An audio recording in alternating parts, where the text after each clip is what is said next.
해요.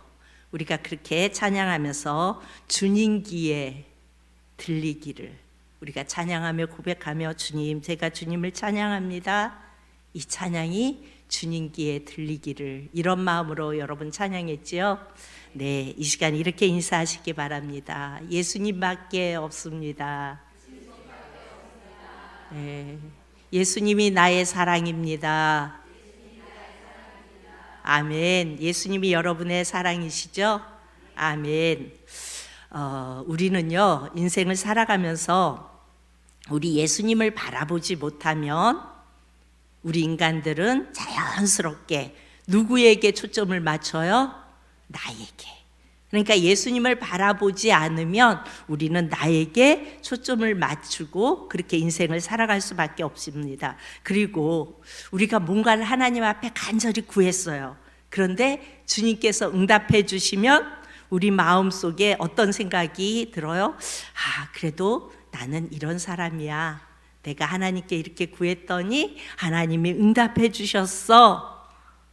어찌 보면 하나님이 응답해 주셔서 감사하는 것 같은 그런 느낌이지만 그 안에, 우리 안에 교만함이 고개를 들게 되는 것을 볼 수가 있어요. 난 그래도 이런 사람이야. 내가 이렇게 기도했더니 하나님이 응답하셨어.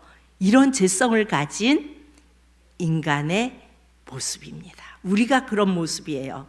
예수님께서 이 땅에서 사역하실 때 많은 사람들이 자신의 병을 치료받기 위해서 예수님께로 나왔죠.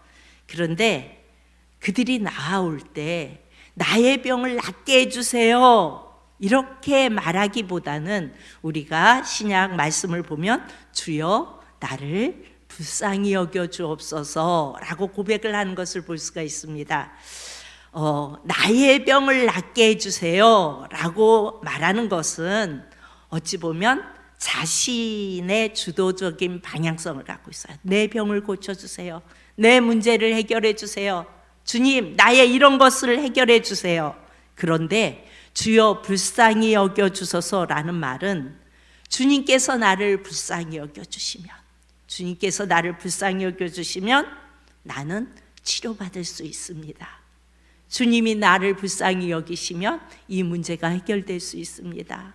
주님이 나를 긍휼히 여기시면 이 모든 일들이 뚫릴 수 있습니다. 그러니까 주도권이 예수님께 있습니다.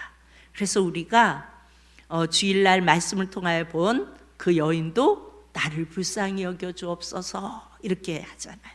내 병을 고쳐주세요가 아니라 주여 나를 불쌍히 여겨 주옵소서. 주도권이 예수님께 있습니다. 분명한 것은 그 상황을 허락하신 주님을 바라볼 때, 그러니까 우리에게 질병이 됐든 문제가 됐든 무슨 일이 됐든 그 상황을 허락하신 주님을 바라볼 때 주님은 우리를 고통스럽게 하려고, 망가뜨리려고 그 상황을 허락하신 것이 아니라는 사실을 우리는 늘 인식할 수 있어야 합니다. 하나님은 그 질병을 통해, 그 상황을 통해 이 땅 가운데 살아가면서 구원자 되시는 예수님을 우리가 놓치지 않고 그 예수님을 바라보기를 원하시는 거예요. 그 예수님을 붙들기를 원하시는 것입니다. 여러분, 간증하는 사람들의 이 간증을 들어보면 이런 간증을 해요. 내가 어떤 문제를 해결하기 위해서, 내가 육신의 질병을 고치기 위해 예배를 드리기 시작했는데, 예배를 드리다 보니까, 말씀을 듣다 보니까 예수님의 사랑이 느껴지기 시작했고, 그렇게 예수님의 사랑이 느껴지니까 그 다음부터는 내 상황이, 내 질병이, 나의 어떤 문제가 해결되는 것이 중요한 것이 아니구나, 이런 걸 깨닫게 되면서 주님을 내가 아는 것이, 주님을 만나는 것이 더 귀한 거구나, 이런 것을 깨닫게 될 때 주님께서 그 상황을 해결해 주시고 질병을 고쳐주시고 또 어떤 일을 해결해 주셨다는 간증을 우리가 듣게 돼요. 그러니까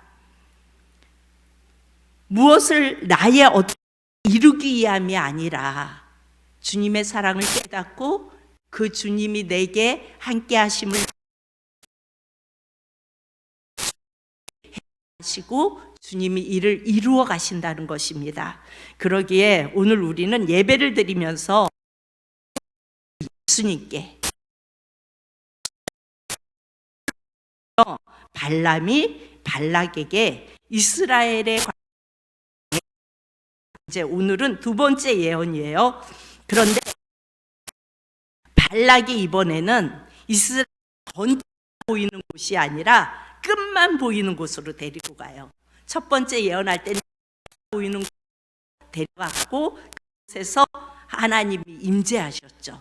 그런데 이번에는 끝만 보이는 곳으로 데리고 갑니다. 그러나 그런 상황 속에서도 발람은 발락이 원하는 대로 해주지 않는 것을 볼 수가 있습니다. 우리는 이 말씀을 보면서 우리가 먼저 생각해 보아야 할 것은 뭐냐면 왜 하나님은 이런 내용을, 그러니까 발락이 발람에게 이스라엘을 저주하게 하고 이런 상황을 22장에서 24장까지 세 장에 걸쳐서 왜 기록했을까? 이 일을 왜 기록하셨을까? 그야말로 이스라엘의 이야기도 아니에요. 그렇죠? 이거는 이스라엘의 대적국의 이야기예요. 하나님의 선지자도 아닌 모압 무당의 이야기를 왜 이렇게 세 장에 걸쳐서 자세하게 기록할 필요가 있었을까요? 왜 이렇게 했을까요? 먼저 발락을 통해 역사하시는 하나님을 우리가 바라보면 하나님의 역사하심은 믿는 자에게만 나타나는 것이 아닌 것입니다. 그러니까 우리는 하나님의 역사는 하나님을 믿고 하나님을 따르는 자들에게만 나타난다 이렇게 생각할 수 있는데 그렇지 않다는 것입니다. 하나님은 온 세계 만물을 창조하셨고 그 어떤 곳에도 우리 하나님의 손길이 미치지 않는 곳은 역사하시지만 믿지 않는 자들에게도 역사하시고 그 어떤 곳에도 하나님이 원하시면 하나님의 손길은 미친다는 것입니다. 우리가 착각하는 것은 내가 하나님을 잘 알고 있다고 생각하지만 내가 하나님을 믿고 그 하나님을 내가 잘 알아요. 그러는데 마치 때로는 살아가다 보면 내가 예수님이 역사하시는 그 영역 밖에 있는 것처럼 예수님이 나를 돌아보지 않는 것처럼 예수님과 나와는 아무 상관없는 것처럼 그렇게 표현하고 그렇게 이야기할 때가 있다는 사실입니다. 하나님은 믿지 않는 자들에게도 온 세상 그 어디에도 그 손길이 미치지 않는 곳이 없는데 우리는 하나님이 관심이 없나? 나에게 미치지 않나? 하나님의 손길이 나하고는 상관이 없나? 이렇게 생각한다고요. 그래서 무슨 일이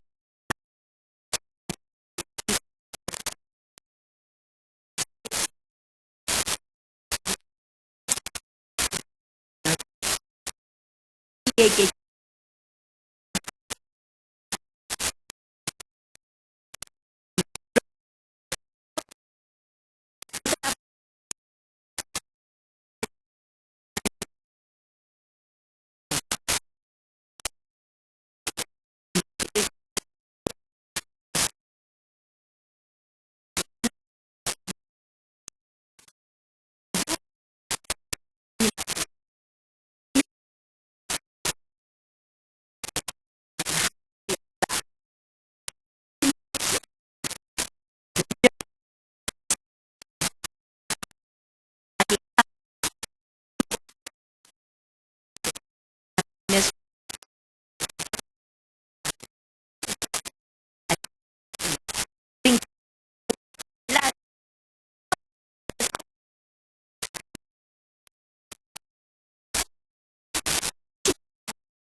반란이 21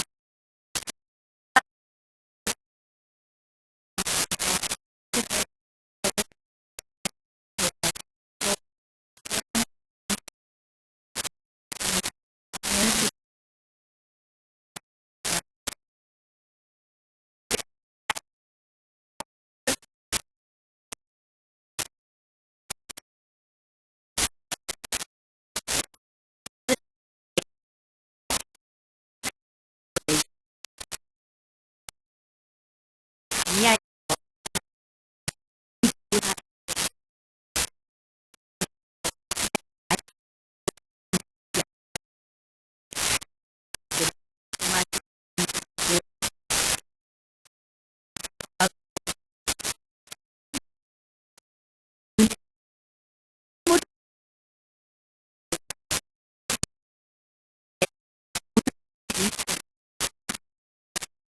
강요와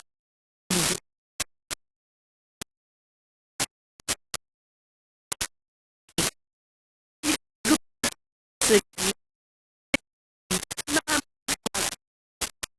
또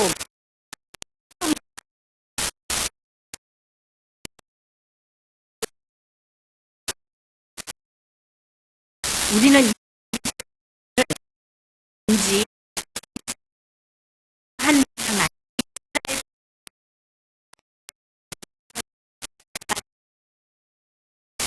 말씀이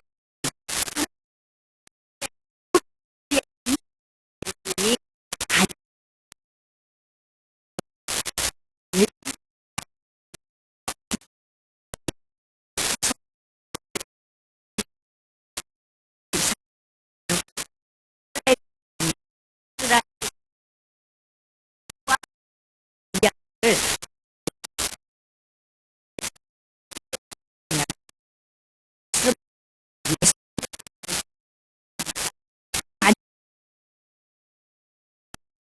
내용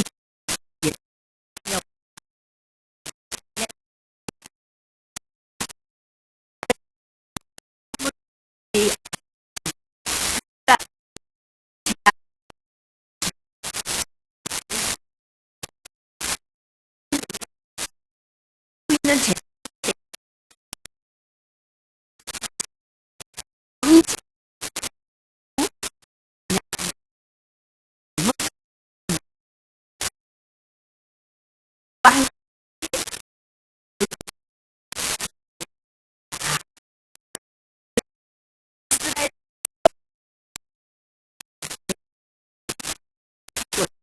함을 들어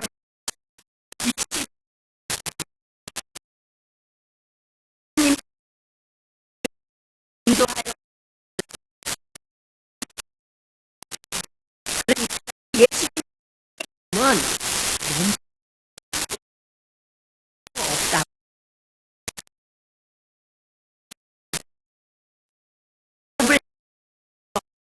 이스라엘에 대하여 말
예수님